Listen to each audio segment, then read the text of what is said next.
Welcome back to our new 442 video feature, The Boys A Bit Special, in which we're highlighting the best and brightest teenagers world football has to offer. Don't forget to comment your suggestions below if there's a player we really should be spotlighting. We might cover them, we might not. You'll just have to keep watching. Quenda now joins the party. Oh! Giovani Quenda could be Chelsea's answer to Bukayo Saka, but only if the Portuguese winger is given the same trust and the same pathway. We really think he's got that much potential. Football in the modern era is all about athleticism. Coaching has come a long way in the past couple of decades, raising the floor of elite footballers' general ability, but the truly elite players combine that on-ball ability with athleticism that would blow most pros from the 80s and 90s out of the water. Giovani Quenda is among them, and that's exactly why Chelsea bought him. Their stockpiling of young talent in recent years has irked fans of rival clubs, and rightly so, especially if your team has also been linked with the same player. But one thing you can't knock is their talent ID. Quenda was born in the former Portuguese colony of Guinea-Bissau and moved to the mainland as a youngster, eventually joining Benfica's renowned academy. But when those in charge failed to make good on their promises to house Quenda at their club facilities, he moved across town to Sporting instead. Talk about backing yourself. Fast forward 6 years and it's a move which has definitely paid off. He's got great feet, great confidence and an even greater price tag, thanks to that lot from Stamford Bridge. Chelsea agreed a £45 million fee for the teenager back in March 2025, and Quenda is set to join up with the rest of the squad at the beginning of the 2026-27 season. He was a standout at the under-17 Euros in 2024, and even better for Portugal at the under-21 Euros a year later, despite their early exit, making Chelsea look pretty smart for securing his long-term future months in advance. Quenda is a creative player first and foremost, and an intelligent one too. He can play on either flank, creating chances from both sides, and due to his Nuno Mendes-esque athleticism, covers ground from byline to byline. And that could make him a useful wing-back option as he matures. It's something Ruben Amorim has done previously at Sporting, although we think he's best suited as a right winger. His trademark move is receiving on the back foot near the touchline, pausing for a brief moment to draw in a defender, and then knocking it past him and accelerating into the space. Quenda's the type of player to make his marker look pretty daft for getting too tight, but doesn't overdo it, which I have to say is a particular gripe of mine. Beating his man just the once because that's all that's necessary. Chelsea may have Pedro Neto, Jamie Gittins, Alejandro Garnacho and Estevao to deploy in wide areas, but soon they'll be joined by Quenda. Here's hoping stiff competition is what's needed to get the best out of him. It's Eli Kroupi! That's what he does! There aren't many players who make the jump from France's second tier to the Premier League as seamlessly as Eli Junior Kroupi appears to have done for Bournemouth this season. And that's what makes him a little bit special. We're big fans of Kroupi at 442 and we're surprised there was little fanfare over the summer for the French teenager's arrival, although that was largely due to the fact that he signed for Bournemouth from the Cherries' partner club Lorient, and the deal that was pre-agreed at the beginning of the year. Nevertheless, Kroupi was signed on the back of a big breakout year in France, scoring 9 and assisting twice for the would-be Ligue 2 champions during the first half of 2024-25. It was then, after his Premier League move had been confirmed, that Kroupi's goal scoring really took off, scoring 13 in 13, and in doing so firing Lorient back to the top flight. Upon arriving in England, Kroupi scored 4 goals from his first 8 shots in just 165 league minutes. That's how you get everybody at your new club on board and match of the day pundits sitting up to take note. In terms of his style, Kroupi is an extremely effective striker of the ball, marrying up placement and power to great effect. He turns good shooting opportunities into great ones and great chances into the unsavable. His goal against Nottingham Forest in a 2-0 Bournemouth win earlier this season was typical of his style, finding the corners of the goal, giving goalkeepers little chance of saving his efforts. Okay, I know what you're thinking. How on earth did football's big clubs miss out on the £12 million teenager who scored 22 times in 30 appearances last year? Well, dear 442 subscriber, the answer lies in the multi-club model under which Bournemouth operate. Don't you just love modern football? Lorient are one part of wealthy US businessman Bill Foley's Black Knight football and entertainment stable, and without doubt Bournemouth's Kroupi acquisition wouldn't have happened without Foley's minority holding in the French club.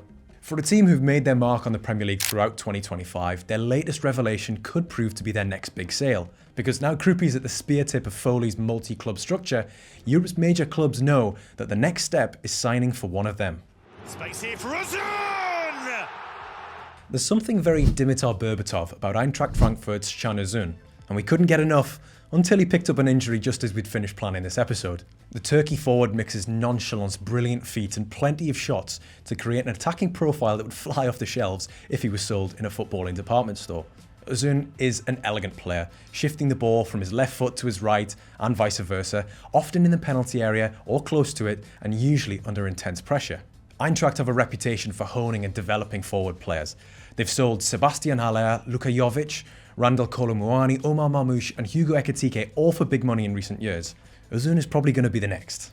Born in Germany to Turkish parents, Uzun broke through at Nuremberg in the second tier, stepping up to the plate in 2023-24 after the club had parted ways with several of their more senior attacking options the preceding summer.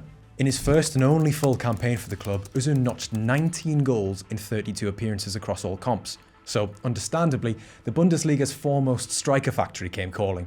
Uzun isn't even a centre forward, even though his strike rate suggests he is.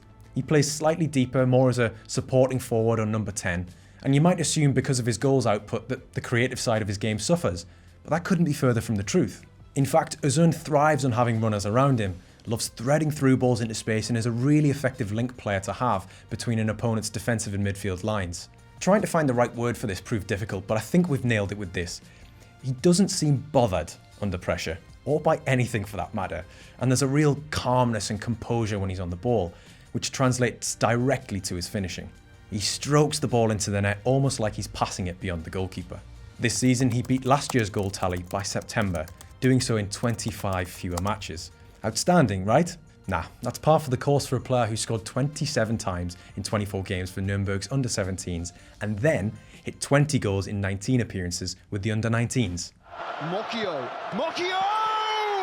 17 years old, left-footed, defensive midfielder, playing regularly for Ajax. They've done it again, haven't they? One of the world's best academies.